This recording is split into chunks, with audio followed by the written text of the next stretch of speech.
Good morning. Good morning, Good Peggy. morning. Nice to see you. Jean Keeley, Sister Marie Jean. That's Right. a sneaky way to keep your name. Well, that's What's what that? I asked for it because I Uh-huh. said my parents liked my name, and so I'd like to keep it.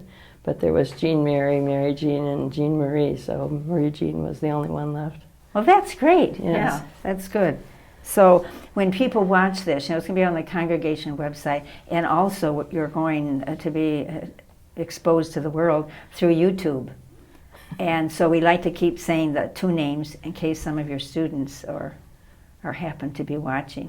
Sure. They'll say, oh, that's her. And congratulations, you're celebrating your 60th Jubilee. That's what brings you in here from Chicago. That's right. So thank you for taking a little bit of time out to share your story. So this is an important part of our Adrian Dominican history. Mhm. So we need to know this part. So if people that aren't going to tell their story, we're missing an important part of our history. That's right. So thank you and thank you. So your journey began in Chicago. Could you tell us a little bit about your early life, your parents, your brothers and sisters, your schooling? I grew up in Chicago. I was born there, and soon after, about 2 years later, right after my younger brother was born, and I have an older brother, we moved to California because my dad was in the Navy for the Second World War. He was a doctor. Oh, really? So we came back in about 2.5 years in 1946, I think, and settled back in Chicago where my parents had gotten married. And my dad was from the farm, so was my mother from southern Illinois, my dad from central Illinois. But they were both happy to be in Chicago. My mother was a nurse, my dad was a doctor. That's how they met, huh? That's right. Was your mother in the war? No, Okay. just with us.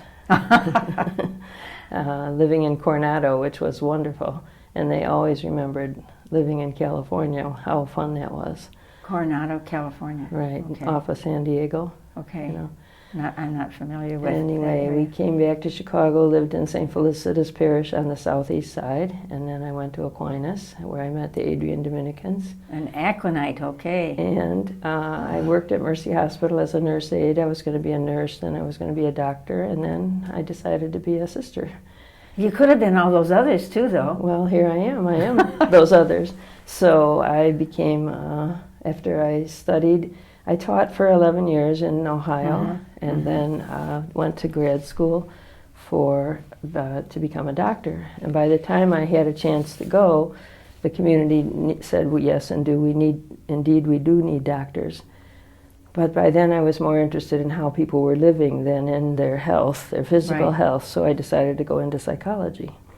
And I thought, well, I saw that a lot of religious and clergy seemed to be, not a lot, but a number of them seemed to be unhappy, and I thought, why are they so unhappy? If they were happier, we would have better service. So I thought, I'd like to work with clergy and religious.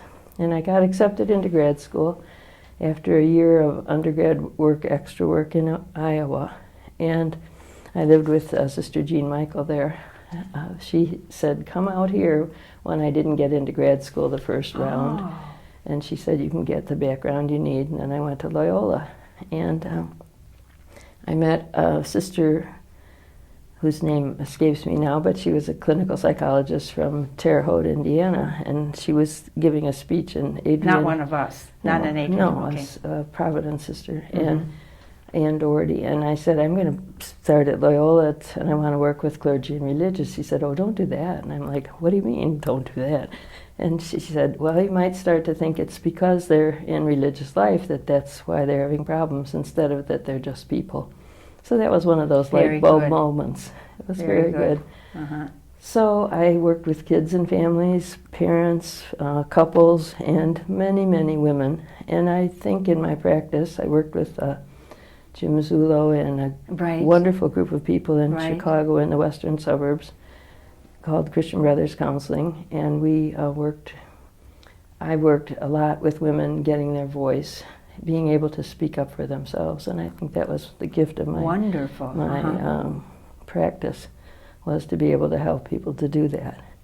And then in the meantime... Can you think of a particular experience or incidents where you were working with someone, I mean, you don't need to use names, but you experienced the outcome of that hard work with that person?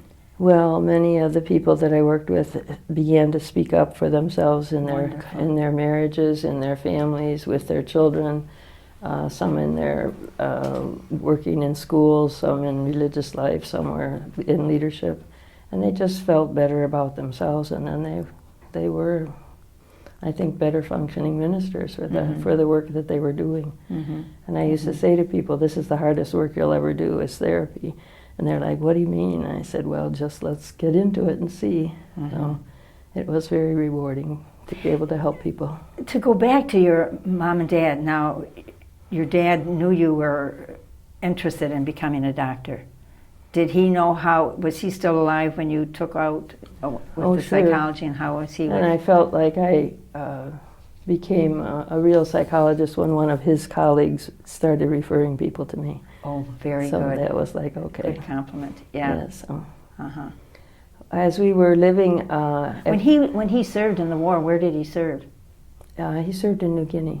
Oh, wow. Okay. hmm Okay. But I want to come back and talk Yeah. about community Yeah, and right. hospitality. When I started in grad school, we moved to the western suburbs from over by the lake where I'd been in grad school with, by the way, I had very wonderful graduate school companions, and we're still friends today, 40-some years later. Wow. That support. we celebrate together and continue to be supportive of one another. They were wonderful companions as we slogged through grad school orals and comps and all the things that you have to do. So I lived with Sister Liz Greener and two sisters from other congregations, and we started renting houses because convents weren't available in the early 80s. So we rented houses, but when you rent a house, people want their house back or they need the money, and so they sell it. So we were moving and moving and moving. So we asked the congregation, how about buying a house that we could use as hospitality as well as for ourselves? So we got that wonderful house in Lombard, and we're there for 20 years. And we had room for people to come who were visiting or needed rest after surgery, or so we were able to provide hospitality as well as community. And that happened after we got to be 4 Adrians all in our house together, not when we had other sisters from other congregations. So, and that's still, living in community has always been important. And now I share community with Sister Noreen George in LaGrange, and have been there for 4 years. And in a house or in an apartment, or? It's a small house, and everywhere we went, we would rent houses so that we would have yards and gardens, because gardening is very important as a relaxation, and also music has been very important to me. I play in a community band and have for What do you play? 35 years. I play trumpet, and right. our band practices all during the year, and then we have concerts outdoors in the parks for summer entertainment. And it's a good reminder that summer is a time to be So you're very enjoying. involved in the local community Right. where you reside. And the gardening. And the gardening. Is that all for you, or do you? We share our Yeah. vegetables and flowers with others as well. So that's what you're doing at this point. You're not engaged in your. Right. I mean, I think you are engaged in the lives. Yeah, I retired from our practice in 2006, and then worked for a few years at Marillac House, Right. Social Service Center, supervising interns, and then now I work in immigration activities, prayer, and ministry of witnessing. You know, we go out and demonstrate with and reminding people that immigrants are our lifeblood, really, of our country, and also do some work with formation. So, and Formation of. welcoming new candidates, Okay. or looking for recruiting people to be aware of the importance of religious life. So one of the ways we did that this year was helping at University of Chicago, UIC, University of Illinois at Chicago, and at St. Xavier University with the Busy Persons Retreat, where we have a chance to meet with people every day for a week. So do you conduct the retreat? I'm one of the people who visits with them, yes. Part of the team. So you certainly have a full life, have Right. had many wonderful experiences. Exactly. I've been very blessed. Yeah, I picked that up, and you're aware of how blessed you've been. Mhm. Can you think of one incident in particular that, I mean, I think they've all been transformative for you, as well as those with whom you were working or ministering. Is there one in particular that sticks with you as... Well, I think the fact of being going to grad school and learning how to be a better listener and to be present to people in ways that help them to help themselves. Sometimes people ask you for help, but really it's best when we do it for ourselves, and that's been really a wonderful gift to be able to have through graduate school at Loyola. And how do you use that gift now? When you're gardening in your local community and trying to be present with folks, neighbors, helping with hospitality, our sisters who've been sick, sometimes accompanying them to the hospital or helping everybody get ready to move to Adrian as we do little by little. Yeah, be more and more. Yes. I sometimes say we have a pneumatic tube from Chicago. Yeah, People coming in. It's when you sit back and think about all this and the movings that we've got and how we keep, 563 of us right now. We have not here a lasting city, Exactly. but we try and enjoy Exactly. ourselves while we can Yeah. and have fun along the way. Right, and enjoy life. So Yes. that's why you came a couple days early to celebrate your 60th Jubilee. Right, and to visit. Yes. Yeah. And who do you visit? I know you spend time here visiting over here. Yes, with our I'm women. going to visit with Jane Quirk. Yeah, And also that's I'll right. be seeing Maureen Gallagher. Yeah, I just saw her. I thought she went home. She said no. She's going to go home for a bit. Yes. I'm going with her to El Paso to help her move, Yeah. Oh, good. get ready to move. Yeah. So she's going to come here. Mm-hmm. Oh, we'll talk about that later. Mm-hmm. Yeah. Okay. How did Vatican II touch your life? Oh, I think... Just another day or just another time? Or No, it was a wonderful time. I was teaching in Toledo when Vatican II happened. So we were happy to include that in our learnings with the children, and also as we changed the liturgy, and we're very vibrant in being able to share and do it in English, and I think that was a big help. But I think the idea of the church as the people of God is still... We still have a ways to go to get that. you think? Really, yes. Really Yeah, very much so. implemented. And I'd love to see women being more active in the church. Yeah, as we keep talking, we'll talk about that later. Never mind. So we do experience some challenging times in our lifetime, and many times we keep that to ourselves. I mean, can you think of a challenging time, and what was it that got you through it, or a special quote, or a special person, or... Well, the challenging time I had was in our practice with Christian Brothers Counseling. I was there. It had already been established for about 10 years before I came in 80. And Jim Zulo was... And Jim Zulo started it, and then he turned the leadership over to another person. And that person, the second one, was ready to end, and we had a search committee, and we didn't like anybody we were seeing, so I volunteered. And what I found out as an administrator is what a good therapist I am.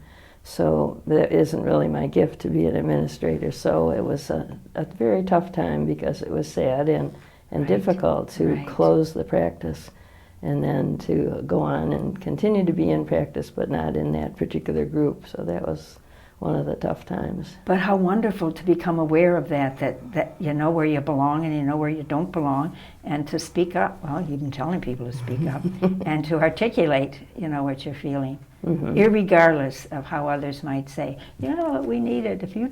If you say no, it's going to close. Yeah. If I say no, it might close. It might close. I say yes, and it might close too. Yeah. And we lived on with it anyway. Several of us stayed in the practice. We were renting space in a Christian Brother High School, St. Joe's in Westchester. And we continued to rent space there. And then gradually gathered people. Teresa Dish and Pat Leonard joined me, and some other people. And we called ourselves Catholic Counseling and Psychological Services. And we kept that going till 2006. So it was wonderful. I had a very good practice, 26 years. Wow. That's a very intense practice, a very intense 26 years listening to people. I mean, you still listen to people, but... What did you say? yeah. We were saying what? And you spent most of your time, your ministry, in Chicago, in Illinois. Yes, in Chicago. In Illinois. Okay. And 10, 11 years, my first years were in Ohio. Okay. And that was great. Yeah. So you've always had great experiences, great community, great people you've lived with. Absolutely. Particularly in Iowa, Jean Michael. Yes, Yeah. that's right. Yeah, you were a good friend of hers. And I've been blessed in so many ways. Yeah. Yeah. So I appreciate having a chance to give back to others. And you've done that well, and you're in here frequently. You're very supportive of the sisters when there's a funeral, your presence, and you're just, you have a calming presence about yourself. Well, thank you. You aware of that? Yes. Where do you get that from? My parents, I think. Yeah. And your parents are gone, and your Yes. siblings? My brothers are both coming for Jubilee. Oh, that's my nice. sister-in-law and a nephew and his wife. Wonderful. Yeah. Well, you all can have lots of people because the group is so small. Mm-hmm. Oh, that's great. Jubilee is a wonderful time around here. So It is. I always like to get involved, so I will be serving. Is there anything else you'd like to talk about that I didn't bring up? Or? No, I think I covered all the points I was hoping to make. The Yes. importance of community living. Right, Yeah, and which- hospitality. Yes. Being available to one another. I agree with you in this. Not just hospitality to your home, but hospitality and the way we are with each other. Exactly. Yeah. Welcoming Yeah, welcoming people. and accepting. I support that 100%. Thank you, Peg. So, how do you want to be remembered? Jean Keeley. Da, da, da, da, da. Interested and interesting person, enjoys music and fun and connection with others. Very good. And Dominican preacher, You preach? Besides the way you live? Yeah. by the way I live. Yeah. Very good. We're all preachers. Yes, thank you. Okay, so thank you very much for coming, and be sure you invite your cohorts that are here for Jubilee, because I'm going to I'm going to invite them tomorrow night. Oh, to come and be interviewed? Sure. Yeah, well, if not now, later on or something too. So anyway, thank you very much, and this is, you shared some of your 60 years. I know there's a whole other part that we don't know. One or but- two other stories. Yeah, one or two others. You still have time. Do you want to tell No, another thanks, story? that's good. No? Okay. Well, thank you very much for coming, for getting up early, because you probably like to sleep in. No? Okay. Anyway, thank you very much. In the name of the congregation, I thank you for all that you've been in your ministry, and in the name of the Adrian Dominicans, and in the name of goodness and hospitality. Thank you. So we have a place to go now, or who to connect with in Chicago if we want to be shown around. There's a very hospitable couple there, you and Noreen. Right, in LaGrange. In LaGrange, okay. All right, well, thank you very much, Jean Keeley, Sister Marie Jean, for sharing your story. Thank you.